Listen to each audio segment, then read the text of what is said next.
ಕೆಲವು ದಿನಗಳ ಹಿಂದಷ್ಟೇ ಗುತ್ತಿಗೆದಾರ ಶರಣಪ್ಪನ ಲಂಚದ ಮುಖವಾಡವನ್ನು ನಿಮ್ಮ ನ್ಯೂಸ್ ಫಸ್ಟ್ ಬಯಲು ಮಾಡಿತ್ತು. ಈಗ ಆತನ ವಿರುದ್ಧ ಮತ್ತೊಂದು ಎಫ್ಐಆರ್ ದಾಖಲಾಗಿದೆ. ಲೋಕಾಯುಕ್ತ ಹೆಸರಲ್ಲಿ ವಸೂಲಿ ದಂಧೆಯನ್ನೇ ನಡೆಸಿದ್ದ ಈತ. ನ್ಯೂಸ್ ಫಸ್ಟ್ ವರದಿ ಬೆನ್ನಲ್ಲೇ ಶರಣಪ್ಪ ವಿರುದ್ಧ ಮತ್ತೊಂದು ಎಫ್ಐಆರ್ ಈಗ ದಾಖಲಾಗಿದೆ. ಗುತ್ತಿಗೆದಾರರ ದೂರಿನ ಹಿನ್ನೆಲೆ ಬಸವೇಶ್ವರ ನಗರ ಠಾಣೆಯಲ್ಲಿ ಈ ಎಫ್ಐಆರ್ ದಾಖಲಾಗಿದೆ. ಶರಣಪ್ಪ, ರಘುರಾಜ್ ಮತ್ತು ರಘುನಂದನ್ ಈ ಮೂವರ ವಿರುದ್ಧ ಎಫ್ಐಆರ್ ದಾಖಲಾಗಿದೆ.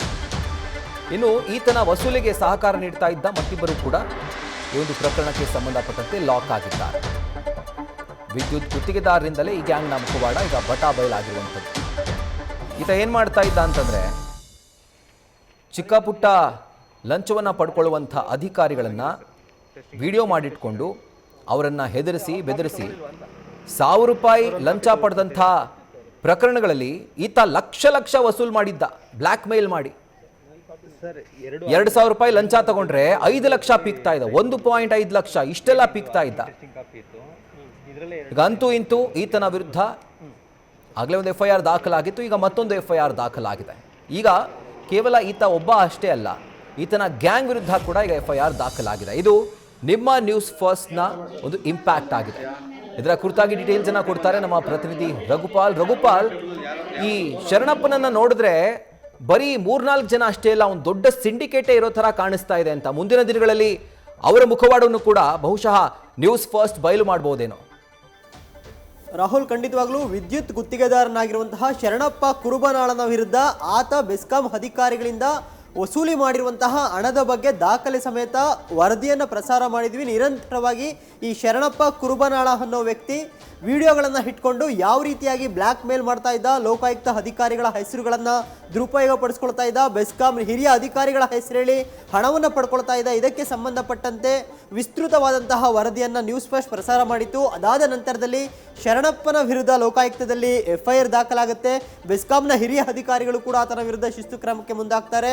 ಇದೆಲ್ಲ ಆದ ನಂತರದಲ್ಲಿ ಈತನಿಗೆ ಇಂತಹ ವಿಡಿಯೋಗಳನ್ನು ಕೊಡ್ತಾ ಇದ್ದು ಯಾರು ಅನ್ನೋ ಒಂದು ಅಂಶ ಈಗ ಬೆಳಕಿಗೆ ಬಂದಿರುವಂಥದ್ದು. ಅಂದರೆ ಶರಣಪ್ಪ ಕುರುಬನಾಳ ಬೆಸ್ಕಾಂನಲ್ಲೇ ಕೆಲಸ ಮಾಡ್ತಿದ್ದಂತಹ ಮಾಜಿ ಕೇಸ್ ವರ್ಕರ್ ರಘುರಾಜ್ ಅನ್ನೋ ವ್ಯಕ್ತಿ ಜೊತೆಗೆ ಮತ್ತೊಬ್ಬ ಸಣ್ಣ ಗುತ್ತಿಗೆದಾರ ವೋಲ್ಟೇಜ್ ವೇ ಅನ್ನೋ ಶಾಪ್ನ ಮಾಲೀಕನಾಗಿರುವಂತಹ ರಘುನಂದನ್, ಈ ಇಬ್ಬರನ್ನ ಜೊತೆ ಹಾಗಿಸ್ಕೊಂಡು ಒಟ್ಟಾರೆಯಾಗಿ ಯಾವ್ಯಾವ ಅಧಿಕಾರಿಗಳ ಬಳಿ ಯಾವ ರೀತಿಯಾಗಿ ವಿಡಿಯೋ ಮಾಡ್ಕೊಳ್ಬೇಕು, ಯಾವ ರೀತಿಯಾಗಿ ಹಣಕ್ಕೆ ಡಿಮ್ಯಾಂಡ್ ಮಾಡಬೇಕು, ಇದೆಲ್ಲದರ ಒಂದು ಕಾರ್ಯತಂತ್ರವನ್ನು ರೂಪಿಸ್ತಾ ಇದ್ರು.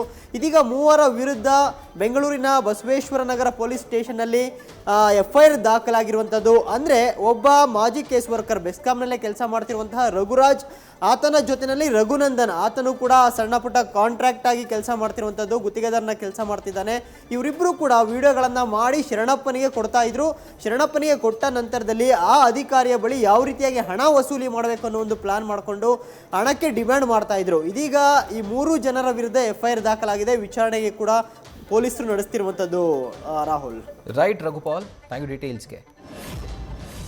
ಇನ್ನು ಈತ ಅಧಿಕಾರಿಗಳು ಯಾರು ಲಂಚ ಪಡಿತಾ ಇದ್ರೋ ಅವರ ವಿಡಿಯೋವನ್ನು ಮಾಡ್ಕೊಳ್ತಾ ಇದ್ದ. ಈಗ ನಮ್ಮ ಪ್ರತಿನಿಧಿ ರಘುಪಾಲ್ ಹೇಳ್ತಿದ್ದ ಹಾಗೆ ಈತನಿಗೆ ವಿಡಿಯೋ ಮಾಡೋರೊಬ್ಬರು, ಆ ವಿಡಿಯೋವನ್ನು ತಂದುಕೊಡೋರೊಬ್ಬರು, ಈ ರೀತಿಯಾಗಿ ಒಂದು ದೊಡ್ಡ ಜಾಲವನ್ನು ಈತ ಮೇಂಟೈನ್ ಮಾಡ್ತಾ ಇದ್ದ. ಈಗ ಸದ್ಯಕ್ಕೆ 3 ಒಟ್ಟಾರೆಯಾಗಿ ಇವರ ವಿರುದ್ಧ ಎಫ್ಐಆರ್ ಆಗಿದೆ. ಇನ್ನು ಎಷ್ಟು ಜನ ಇದ್ದಾರೋ ಗೊತ್ತಿಲ್ಲ. ಸೊ ಈಗ ಇದ್ರ ಬಗ್ಗೆ ಮಾತನಾಡೋದಕ್ಕೆ ಗುತ್ತಿಗೆದಾರರಾಗಿರುವಂತಹ ಪ್ರತಾಪ್ ಅವರಿದ್ದಾರೆ. ಸರ್ ನಮಸ್ತೆ. ನಮಸ್ತೆ ಸರ್. ಸರ್, ಈಗ ಶರಣಪ್ಪ ಅವರ ದೊಡ್ಡ ಲಂಚಾವತಾರವನ್ನು ಎಳೆಯಾಗಿ ನ್ಯೂಸ್ ಫಸ್ಟ್ ಬಿಚ್ಚಿಡ್ತಾ ಇದೆ. ಸೊ ನಿಮಗೂ ಕೂಡ ಈತನಿಂದ ಏನಾದರೂ ಎಫೆಕ್ಟ್ ಆಗಿತ್ತಾ ಅಂತ? ಸರ್, ಇದು ನ್ಯೂಸ್ ಫಸ್ಟ್ ನಲ್ಲಿ ಅಕ್ಟೋಬರ್ನಲ್ಲಿ ನ್ಯೂಸ್ ಬಂತು, ಶರಣಪ್ಪ ಈ ರೀತಿ ಅಧಿಕಾರಿಗಳಿಗೆ ವಸೂಲಿ ಮಾಡ್ತಾ ಇದ್ದಾನೆ ಅಂತ. ಆಗ ನಾವು ನಮ್ಮ ಗುತ್ತಿಗೆದಾರರು ಮತ್ತೆ ಬೆಸ್ಕಾಂ ಅಧಿಕಾರಿಗಳನ್ನ ನಾವು ಕೇಳಿದಾಗ ಅಲ್ಲಿ ಏನ್ ನಮ್ಗೆ ತಿಳಿದು ಬಂದಿದೆ ಅಂದ್ರೆ ಇವನೊಂದು ತಂಡ ರಚನೆ ಮಾಡ್ಕೊಂಡಿರ್ತಾನೆ. ಅದರಲ್ಲಿ ರಘುನಂದನ್ ಅನ್ನೋನು ಅವನು ಗುತ್ತಿಗೆದಾರ, ಮತ್ತೆ ಇನ್ನೊಬ್ಬ ರಘುರಾಜ್ ಅಂತ ಅವನು ಮಾಜಿ ಬೆಸ್ಕಾಂ ಕೇಸ್ ವರ್ಕರ್ ಆಗಿರ್ತಾನೆ.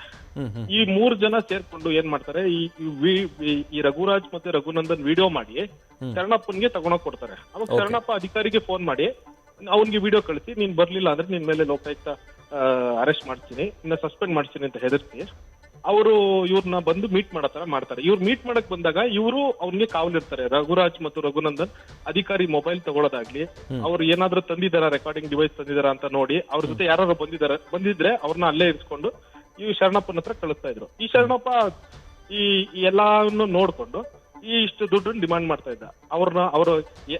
ಅವ್ರ ಪೋಸ್ಟಿಂಗ್ ನೋಡ್ಕೊಂಡು ಡಿಮಾಂಡ್ ಮಾಡೋದು ದುಡ್ಡು ತರಬೇಕಾದ್ರೂ ಇವರು ಚೆಕ್ ಮಾಡೋದು, ಯಾರ ಜೊತೆ ಏನಾರು ಬಂದಿದ್ದಾರಾ, ಅವ್ರ ಮೊಬೈಲ್ ತಗೊಳ್ಳೋದು, ಆಮೇಲೆ ಇವ್ರು ಫ್ರೀಸ್ ಮಾಡಿ ಅವ್ರನ್ನ ಒಳಗಡೆ ಬಿಡೋದು ಮಾಡ್ತಾ ಇದ್ರು.